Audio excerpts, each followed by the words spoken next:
Okay, we're back and we're set up for doing the Ruffle Roses. I want to say Rosettes, Ruffle Roses, Ruffle Rosettes. Either way, it requires a pasta machine, or there's these fun little gadgets called perfection strips, and they're metric, so these come in from England, and this is the lowest, the thinnest. You can tell. See how thin that one is? I don't know the metric numbers for them, but they're come in the three colors, so they all match. Okay, and it's your thicknesses. So when you go to roll out your fondant, you set them down. Use your rolling pin. Keeps it even for you. Okay, like that. Then you've got your option of a hand crank pasta machine. Okay, this is an Italian one. I actually got this at my local Ross store. It says al dente on it, and I paid $15 for it. There's an attachment back here where these little gadgets are for making it do strips. Like if you're going to do fettuccine or noodles or something, that's where that would go through. So this is just a basic wide one, which we use all the time. So I was preparing for you guys, and I thought, okay, I need to show you all these different things. Then if you've got your KitchenAid, this is the KitchenAid one.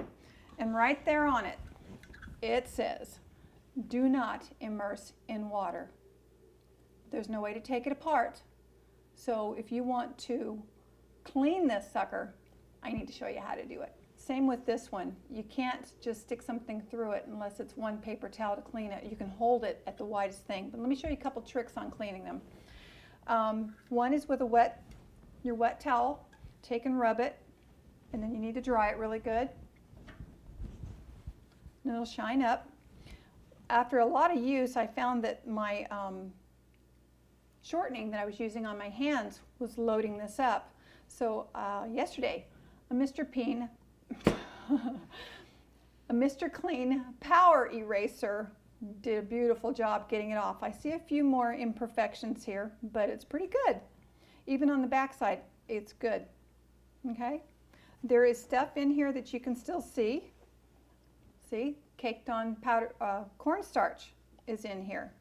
And if we take and open this to the widest area, you can see that I can take and get a towel in there to wipe it down and get stuff out. Now if I go to put this on the machine and want to clean this, you can't stick the towel down the top because it's going to grab it and it's going to ruin your machine because it's going to bind it, and trouble is going to be abound if you do that. So let me show you the other way to do it. So we load this in here.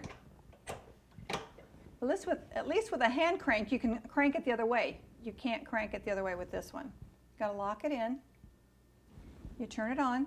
You grab your towel. You get a little bit wet, and you hold it under here and watch as the ridges that you've got on there disappear. And you can watch right up here where this is that it's getting clean. That's the only way to clean these. Okay? Be sure to clean it when you put it away.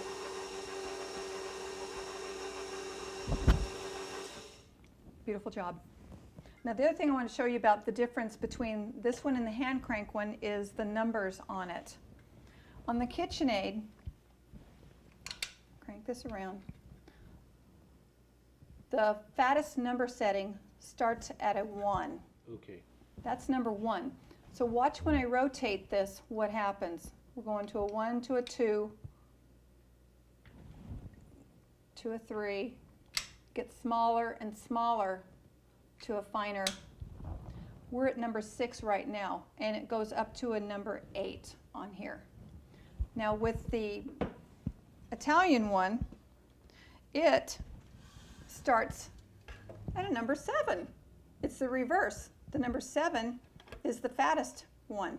And see how this one rotates around like that? This handle will go all the way around and keep going. So we're going to take it back. This whole bar moves. Different on that one. So we're at a 7, down to a 6, and it's coming into pinch.